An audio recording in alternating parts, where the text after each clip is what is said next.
보리라 하였느니라. 아멘.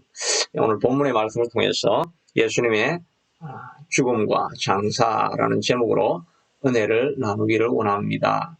중국에 있었던 일이라고 하지요. 아마 우화로 만들어진 이야기일 것 같기도 합니다. 한 나라에 봄철이 되어서 많은 사람들이 술을 먹고 말을 타고 밀밭과 보리밭을 취한 채로 지나가다 보니까 논밭이 많이 상했습니다. 그러니까 왕이 명을 내려서 문무백관들 앞에 앞으로 이런 일이 다시 있게 된다고 한다면 그 사람의 두 눈을 빼버릴 것이다. 이렇게 이야기하였는데 공교롭게도 그 법을 어기고 처음으로 붙잡혀 온 사람이 바로 자기 아들이었다고 하지요. 아들을 생각하면 눈을 뽑을 수가 없고 후계자인 아들의 눈이 다 뽑혀 있는 것을 생각할 수가 없고, 그러나 문무백관 앞에 법을 선언을 했는데 그 법대로 하지 않으면 정의와 권위가 서지 않는 것을 생각하고 고민하다가 신하에게 아들의 왼쪽 눈을 뽑고 내 오른쪽 눈을 뽑으라, 그렇게 해서 법을 시행하면서도 또 아들에 대한 사랑을 같이 표현하고 있는, 공의와 사랑을 같이 표현한 그런 사건일 수도 있고 아마 우화일 수도 있는 그런 일이 있었다고 하지요.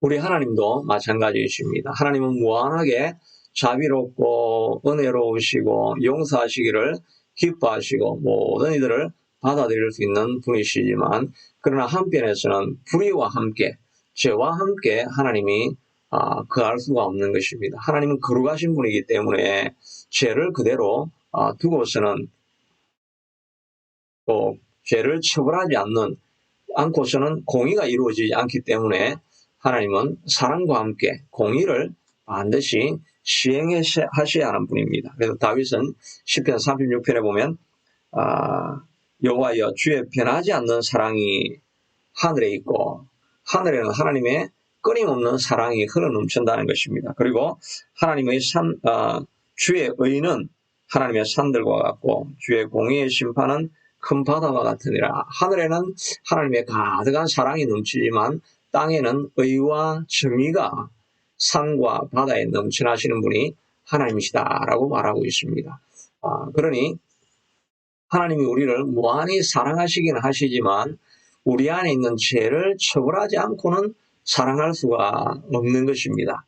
그러니 하나님이 우리의 를 받아들이기 원하지만 우리의 죄는 정결하게 씻어야 되는 거예요. 죄에 대한 대가를 반드시 지불해야 하는 것입니다.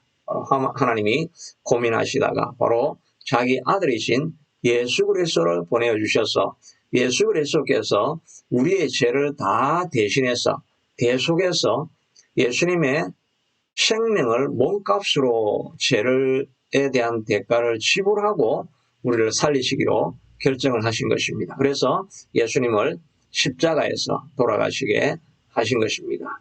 우리가 기도의 시간에도 말씀을 드렸던 것처럼 예수님이 하필이면 로마 시대에 태어나가지고 그 이전에도 거의 없었고 그 이후에도 없었던 형벌인 십자가형을 지고 가게 하셨습니다. 요즘은 인권이 있어서 아무리 사형수로 할지라도 고통을 경감해 주기 위해서 교수형을 하다가 이제는 그것도 너무 고통스럽다고 생각해서 그냥 약물을 주사해서 간단하게 이렇게 사형을 집행해서 고통을 덜 당하게 하지요. 그런데 십자가는 죽음의 공포 앞에서 생명이 끊어질 때까지, 그것도 한두 시간 안에 생명이 끊어지는 것이 아니라 그 공포 가운데 말라서 죽을 때까지 고통을 계속 느끼면서 죽게 하는 노예들을 통치하기 위한, 보여주기 위한 그런 형벌로 가장 극악한 방법을 사용했던 것인데 예수님이 마침 그 자리에 그 고통을 다 당하시게 된 것입니다. 그것은 죄에 대한 값이 얼마나 지극한 것인가 하는 것을 보여주기 위한 것이었죠. 그냥 간단하게 교수형으로 돌아가실 수도 있지만 죽음의 고통과 공포를 매 순간 다 경험하시고 지극한 고통 가운데 이렇게 돌아가시게 하신 것은 죄의 값이 그만큼 혹독하다는 것을 우리에게 말해주고 있는 것입니다. 그러나 우리는 예수님이 우리의 죄값을 위해서 십자가를 이미 짊어지고 가셨기 때문에 이제 죄에 대한 대가를 믿는 자들은 지불하지 않을 수 있게 해주셨다는 것입니다. 오늘 어떤 분들은 지옥이 없다라고 이렇게 말하기도 합니다. 이렇게 공의로우시고 이렇게 자비가 풍성하여서 사랑이 하늘에 가득하신 분이 어떻게 죄인을 멸할 수 있겠는가? 이렇게 우리가 죄인을 지옥에 보낼 수 있겠는가? 이렇게 또 지옥을 만들어 놓으셨겠는가? 이렇게 생각할 수도 있지만 예수님이 친히 지극한 고통 가운데 있다가 돌아가신 것을 생각하면 죄의 값은 반드시 하나님이 치르게 하셔야 되는 것입니다.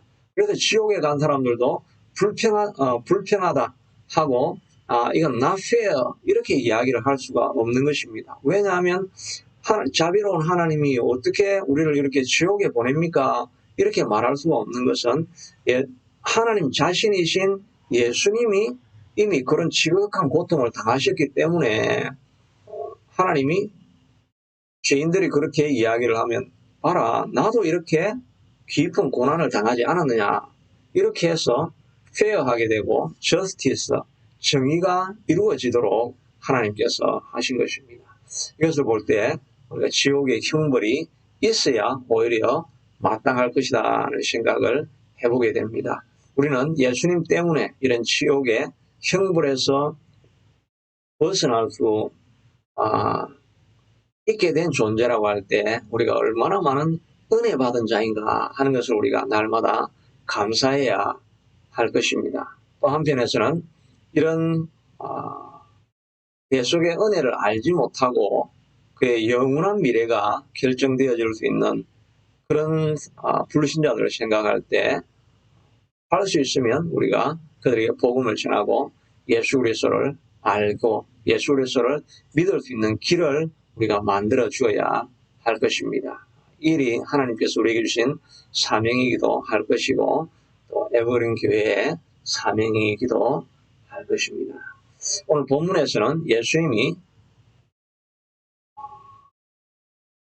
지난번 본문에서는 예수님이 겟세마네 동산에서 잡히셔가지고 가야바와 또 안나스와 가야바 대제사장에게 신문을 받으시고 빌라도 관정에서 이제 십자가로 짐을 지고 가는 것을 허용하게 되는 그런 과정을 다루었습니다. 오늘은 본문에서 예수님께서 십자가에 달리셔서 이제 마지막 임종하시고 하고 난 그 과정에 있는 내용이 본문에 기록되어져 있습니다. 이 본문을 살펴보면서 본문을 통해서 하나님께서 우리에게 주시는 은혜를 나누기를 원합니다. 우리가 이제 28절 우리 같이 읽어보도록 하겠습니다.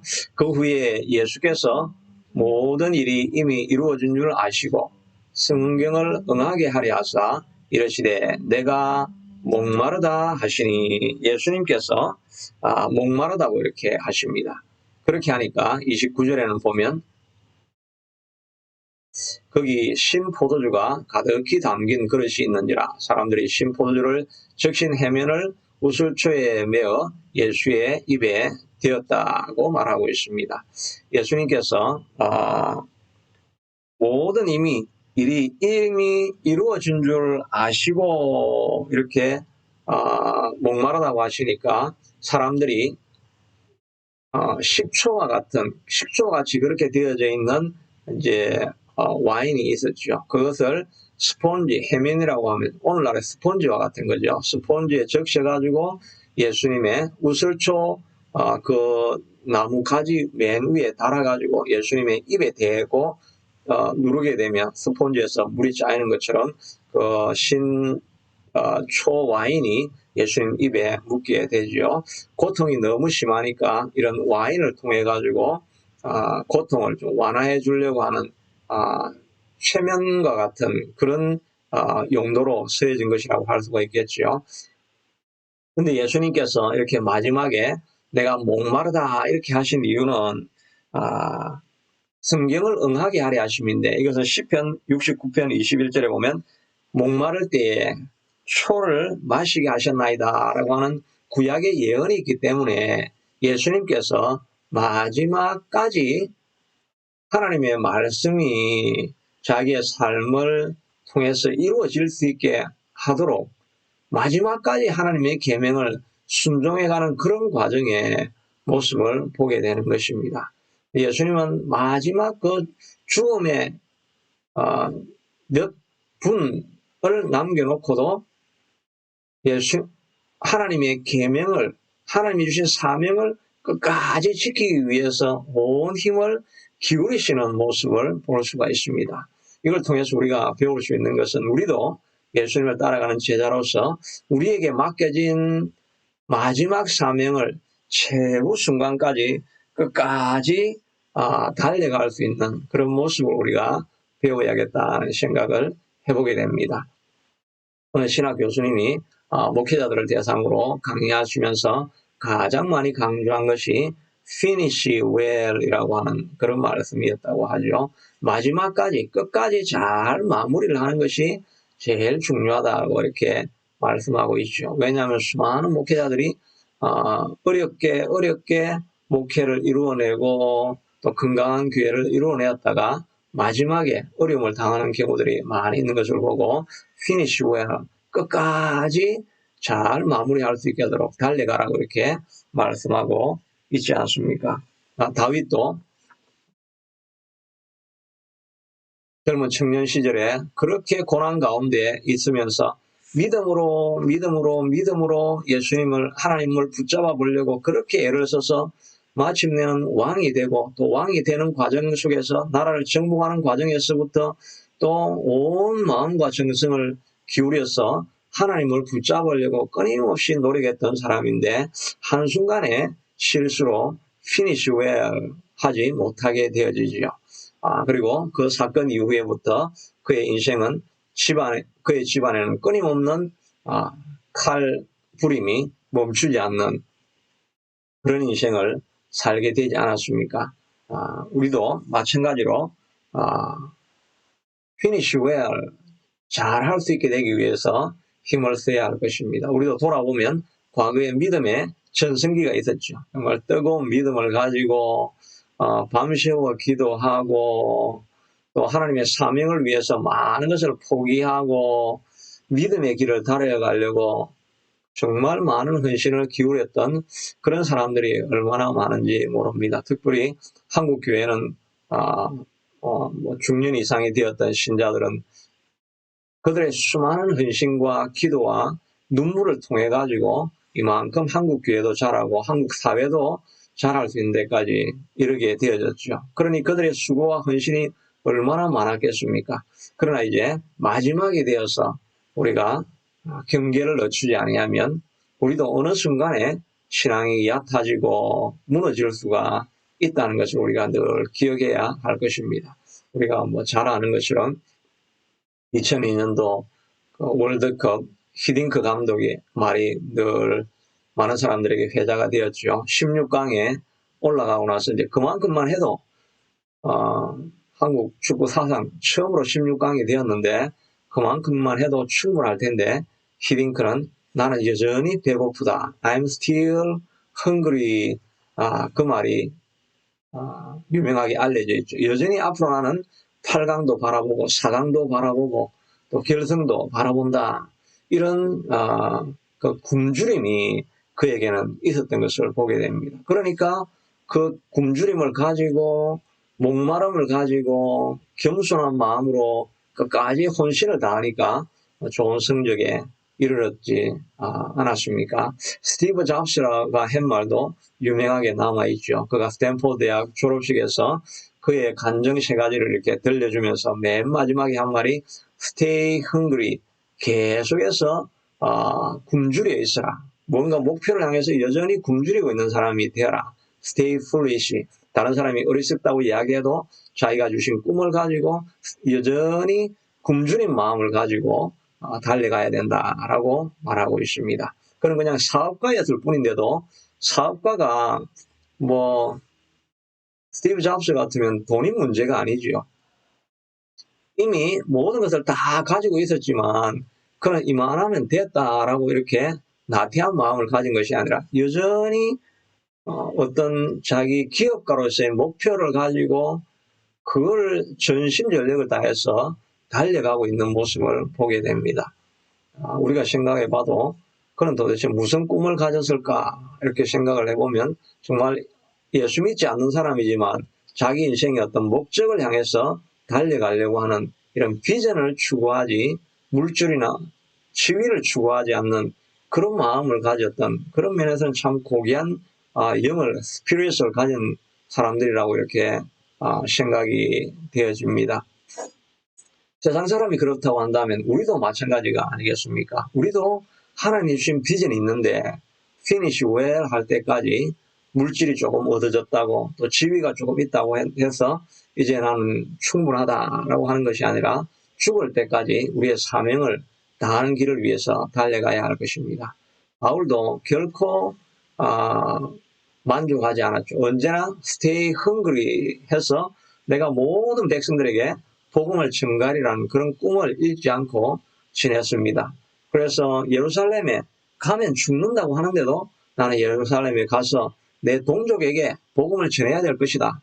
그렇게 하면서 그는 이미 유럽으로 가고 고린도 교회를 세우고 빌립보 교회를 세우고 수많은 교회를 세워서 많은 일들을 이미 유럽 쪽으로 충분하게 이루어 놓았는데도 불구하고 그의 전성기에 나는 이제 죽으러 예루살렘으로 들어간다. 가서 내 동족에게 복음을 전해야 될 것이다. 라고 하면서 여전히 그 꿈을 잃지 아니합니다. 그리고 예루살렘으로 갔다가 폭도들에게 죽을 뻔한 위험 가운데 천부장의 도움으로 보호를 받게 되어지고 가이사라까지 가서 후송이 되어지고 또 왕들 앞에 복음을 전하게 되어지고 그리고 그런 가운데서도 그는 나는 가이사 앞에서 재판을 받아야 되겠다. 그런 생각을 가지고 여전히 그는 복음을 전하는 일에 마음을 기울이고 있는 것입니다. 유라굴라 강풍 가운데서도 하나님께서 그에게도 여전히 비전을 주시기를 너는 아직도 로마도 보아야 하리라고 말하고 있는 것입니다. 유럽을 거쳐서 예루살렘을 지나고 그리고 나서도 마지막 너가 로마에 가서도 복음을 전해야 될 것이라 하는 그런 비전을 그가 끝까지 가지고 있었습니다. 그리고 로마 감옥에 이제 몇 번째 투옥이 되면서 더 이상 이제 살아날 그런 기약이 없는 것 같고 하나님의 부르심이 있으리라고 하는 생각을 가지고 있을 때도 그런 디모데 전후서를 써서 다음 세대인 디모데에게 너희가 믿음의 목회를 어떻게 해야 될 것인가 하는 것을 다시 계속해서 전수해주는 사역을 멈추지 않습니다. 그리고 죽음이 바로 일보 직전에 왔을 때 그런 고백하기를 내가 선한 싸움을 싸우고 나의 달려갈 길을 마치고 믿음을 지켰으니 이제는 내게 후로는 하늘의 면류관이 준비되어 있다라고 하면서 마지막 순교의 순간까지 면류관을 향한 비전을 잃지 않고 살아갔던 것을 보게 되는 것입니다. 그러므로 우리도 우리에게 주어진 마지막 순간까지 finish well 할 수 있게 되도록 하나님이 주신 비전과 사명을 끝까지 이루기 위해서 계속해서 멈추지 않고 달려갈 수 있게 되기를 바랍니다. 그러기 위해서는 우리가 꿈을 꾸어야 합니다. 하나님이 내게 주시는 소명과 비전이 있는데 이 비전은 나는 이룰 수 없지만 주님이 능력을 주시면 우리 하나님께서 기뻐하시면 우리를 그 땅으로 인도하여 들이시리라 하는 이런 믿음을 가지고 하나님 나는 부족하고 모자라지만 하나님이 주시는 능력을 가지고 내가 하나님의 나라의 열매를 맺겠습니다. 이 꿈을 포기하지 않고 계속해서 우리가 달려갈 수 있어야 할 것입니다. 무엇보다 하나님께서 약속해 주신 것처럼 너희가 나를 택한 것이 아니요 내가 너희를 택하여 세웠나니 이는 너희로 가서 열매를 맺게 하고 내게 열매가 항상 있게 하기 위해서 불렀다고 하셨으니까 내 삶에 열매가 없다고 한다면 하나님 앞에 하나님께서 나를 택하지 않았습니까? 내가 하나님을 택한 것이 아니고 하나님이 나를 불러주셨는데 내 삶에 믿음의 열매가 있게 하여 주시옵소서. 우리가 기도해야 할 것입니다. 우리가 열매를 맺기 위해서 부름을 받았는데 열매를 맺으려고 하면 사단이 가만두지 않죠. 이런 식으로 저런 식으로 절망하게 만들고 앞에 큰 산이 있는 것 같이 보이게 해서 넘어가지 못한다고 하고 자포자기해서 그냥 눌러 앉아있게 만들고 이렇게 하려고 하는 사단의 방해가 끊임없이 많이 있기 때문에 우리가 열매를 맺는 자리까지 나아가지 못하지 않습니까?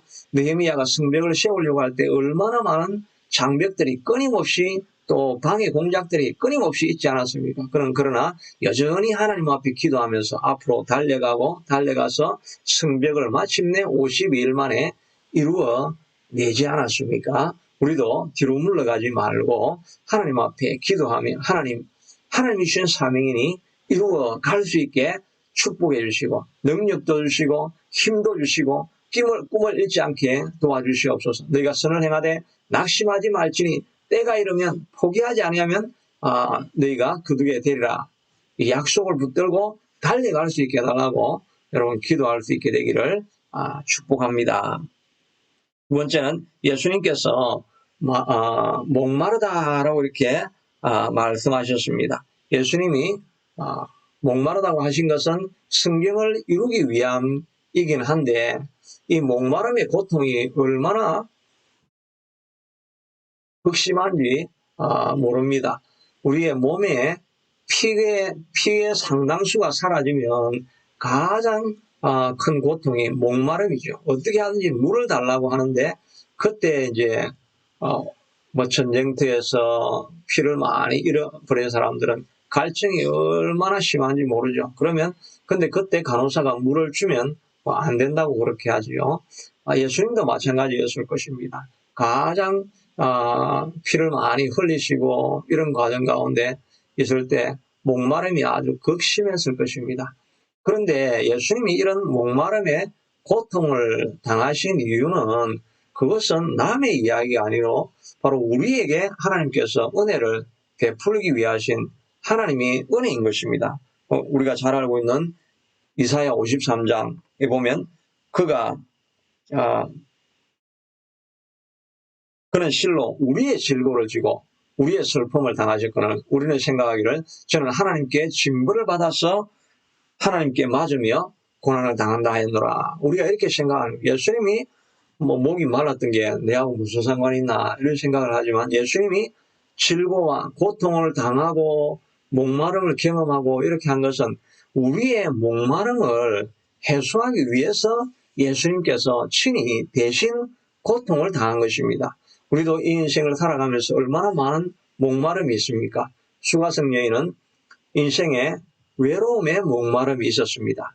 6번이나 5번 결혼하고 6번도 진짜 남편이 아닌 남자와 살고 있는 그는 사람들과 만나고 싶은 그런 갈망이 있었지만 부끄러워서 만나지 못하는 인생의 목마름, 사람에 대한 목마름이 그에게 있었습니다. 그러나 아무도 그의 목마름을 채워줄 수가 없었습니다. 그러나 예수님을 만나자 그의 인생의 목마름은 깨끗이 사라지고 사람들 앞에 나아가서 외치며 예수님을 소개하며 사람들 안으로 들어가지 않았습니까? 우리의 목마름을 고쳐주실 수 있는 분은 바로 예수님밖에 없는 것입니다. 그래서 구약에 보면 모세가 반석을 친 것에 대해서 고린도전서 5장입니까? 고린도전서 10장에 보면 반석으로부터 마셨으니 신령한 자들이 반석으로부터 마셨으니 그 반석은 곧 그리스도시라고 말하고 있습니다. 반석에서 그리스도에게서부터 생수가 터져 나온다고 말하고 있는 것입니다. 그러므로 우리의 인생의 목마름을 가진 우리 모두는 삶의 목적 때문에 인생의 목마름이 있는 분들도 있습니다. 어디서 와서 어디로 가는지 모르겠고 내 인생의 목적이 무엇인지 하나님을 알기 전까지는 인생의 진정한 목적을 가지고 살아가는 사람들이 없지요. 그런데 예수님을 만나고 나면 충만한 하나님의 임재 가운데 무엇을 위해서 살아야 할 것인지가 분명해지게 되는 것입니다. 관계에 갈급하고 관계에 끼어져 있고 이런 분들도 많이 있죠. 어릴 때 잘못된 학대와 경험들 때문에 사람들과의 온전한 관계를 얻지 못하고 외로움 속에 있는 그런 갈망이 있는 사람들도 있습니다.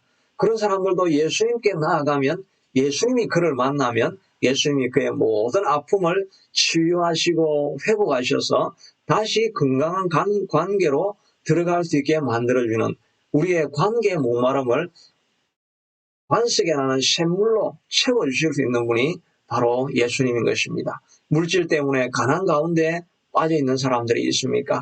주님께 나아가면 주님이 우리를 풍성하게 채워주시는 것입니다. 부와 기가 주께로 말미암고 모든 권세가 그의 손에 있사오며 사람을 강하게 하심과 크게 하심이 다 주의 손에 있다라고 말씀해 주시고 있는 것입니다. 가난 속에서 물질에 대한 목마름이 있는 곳에는 주님이 찾아가는 곳마다 풍성함이 흘러 넘쳐나게 된다고 말하고 있지요. 우리 한국 사회가 그렇게 어려웠지만 복음이 들어가고 난 이후에 물질적으로도 풍요한 나라가 되어진 것이 아닙니까? 자녀와 또 부부와 가족의 관계 속에서 고통을 상하는 목마른 사람들도 있지요.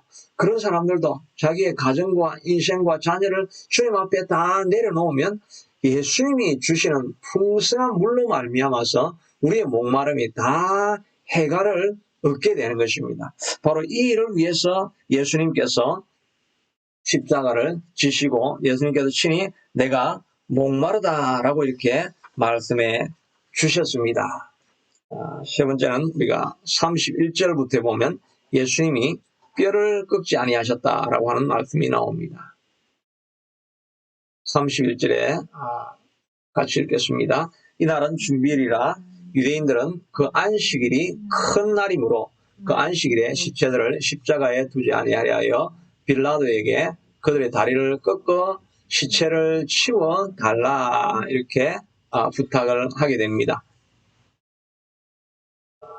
신명기에 보면 시체를 그날 밤이 되기 전에 치우라고 말합니다. 시체는 부정한 것이기 때문에 부정한 것을 안식일에 그대로 두면 안 되지요.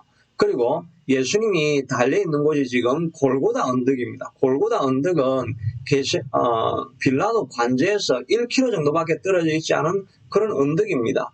그런데 6월절이 되니까 200만의 유대인들이 다 6월절을 지키기 위해서 예루살렘으로 몰려 있는데 그 중간에 있는 높은 동산에 시체가 달려 있으면 그거는 부정한 시체를 달아놓고 그 6월절 안식일을 지킬 수가 없는 것입니다. 그러니까 그 유대인들이 이 시체를 치워야 될 테니까 치워달라고 이렇게 이야기를 합니다. 그런데 살아있는 시체를 그 살아있는 죄수를 십자가에서 내려놓으면 다 도망가지 않겠습니까? 그러니까 그 시체가 다 죽어야 됩니다. 죽이기 위해서 다리를 꺾어서 꺾을 수 있게 해달라고 빌라도에게 허락을 이렇게 받게 됩니다. 다리를 꺾게 되면 이 십자가에 달려 있으면 밑에 다리가 지탱해 주고 있고 또 손목에 못자국으로 손목이 지탱을 해주고 있기 때문에 우리가 숨을 쉴 수가 있습니다. 그래서 숨을 쉬기 위해서는 밑으로 내려갔다가 다시 올라가면서 숨을 끌어들이고 그 다음에 내려가면 다리가 못이 박혀 있으니까 받쳐주고 이런 그 때문에 그게 생명이 유지가 되는 것이지요. 그런데 다리에 뼈를 풀어버리면 밑으로 축 처져지게 되죠.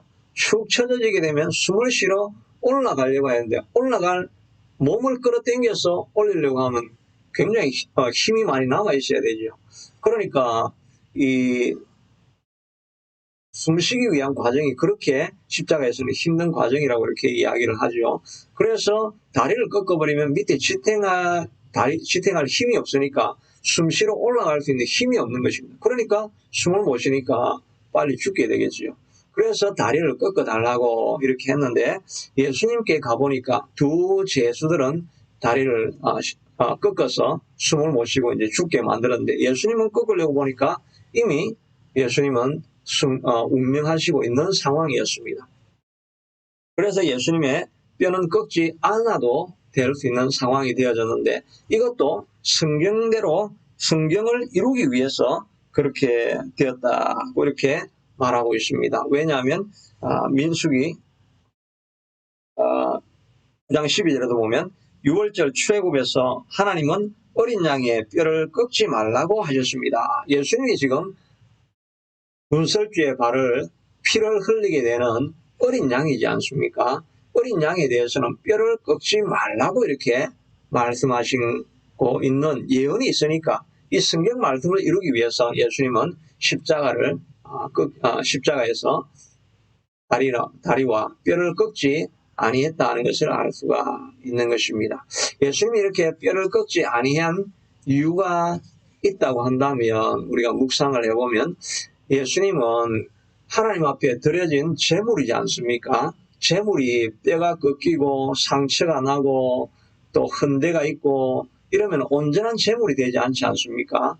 예수님은 온전한 제물로 하나님 앞에 드려지기 위해서 뼈를 꺾지 말라고 또 뼈를 꺾지 않게 되어 있는 상태에서 예수님께 드려진 것이라고 할 수가 있습니다. 이것을 통해서 우리가 배울 수 있는 것은 우리도 하나님 앞에 제물로 드려질 때 또 우리가 제물을 드릴 때 우리가 할 수 있는 것은 온전한 제물과 헌물을 주님 앞에 드려야 한다는 것을 우리가 생각해 볼 수가 있는 것입니다.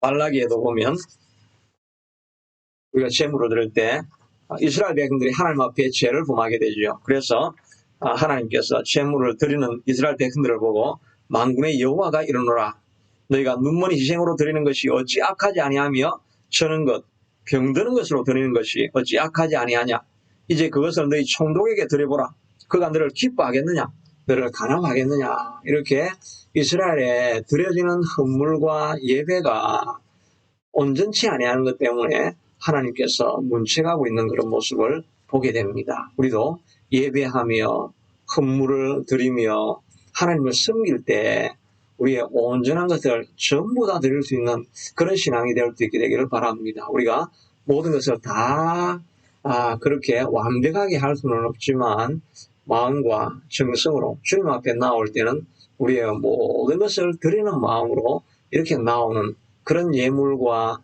제사와 예배를 하나님이 기뻐하시고 우리 인생을 기뻐하시게 될 것입니다. 오늘 예수님의 십자가의 고난을 생각해 보며 우리 삶에도 하나님이 주시는 도전과 새로움이 있게 되기를 축복합니다. 자비하신 아버지 하나님, 오늘도 예수님의 십자가를 묵상하며 예수님의